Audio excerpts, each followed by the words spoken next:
Welcome back to another mini episode of Kapow, exclusive to sftv.com.au. I'm Sonia, and I am so glad I'm back. I hope you didn't miss me too much last week. No, we struggled on without you somehow. Oh, yeah, thanks. You're overwhelming there. I know, that's what I'm here for. Now, we're looking at a couple of new titles this week, one from Image and the other from Dark Horse. Let's start with Chin Music, written by Steve Niles, the acclaimed writer of 30 Days of Night.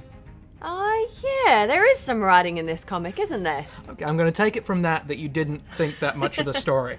Well, look, to say that I didn't think much of the story kind of indicates that there is a story to think about. Look, I don't want to be too negative on this because there are some really great elements to this comic, but story, that's not one of them. Dialogue is kept to a minimum, and there's a quick-fire stream of consciousness feel to the whole thing that struggled to carry me along. Okay, well yeah, there isn't any dialogue until page 6. And even when it starts, it is mostly confusing and lacking in any context. Yep. But like you say, there are some cool things here. We've got Prohibition-era Chicago, we've got Elliot Ness and Al Capone, and Egyptian mystics. For some reason. And you've got to admit that this issue looks great. Yeah, that I agree with. Tony Harris is doing some excellent work here in the main, with great character models and some fantastic decisions on the panels. But the action scenes can still get a little confusing.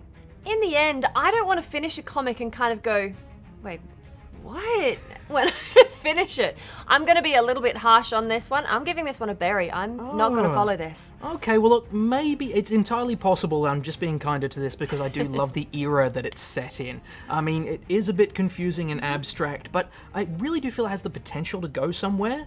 I'm going to give it a borrow. Okay, well moving on to another comic which also confused me, but in a much more enjoyable way. Dream Thief. Yeah, now this one treads a very thin line right from the start because the lead character is, well, kind of a jerk. John Lincoln tells us on the first page that he just cheated on his girlfriend. On the second page, he goes to buy some weed with the last of his money.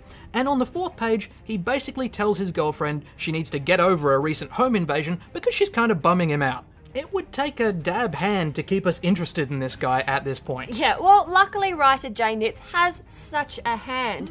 Although John is a jerk, he is a charming jerk.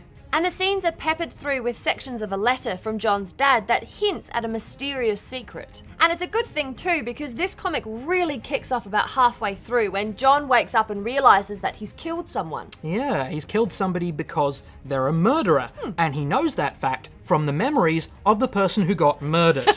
Now, if you're suddenly thinking, wait, who, what, when, how, why, which?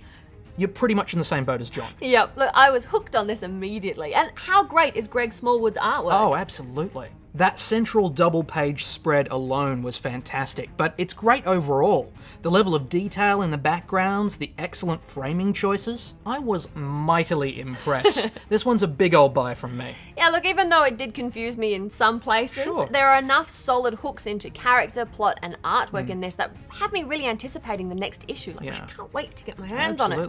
It's definitely a buy from me as well. But that is all we have time for today. Indeed. Don't forget you can head on over to youtube.com/Kapow Comic Book Show for a whole lot more Kapow. Fantastic. But until next time, bye.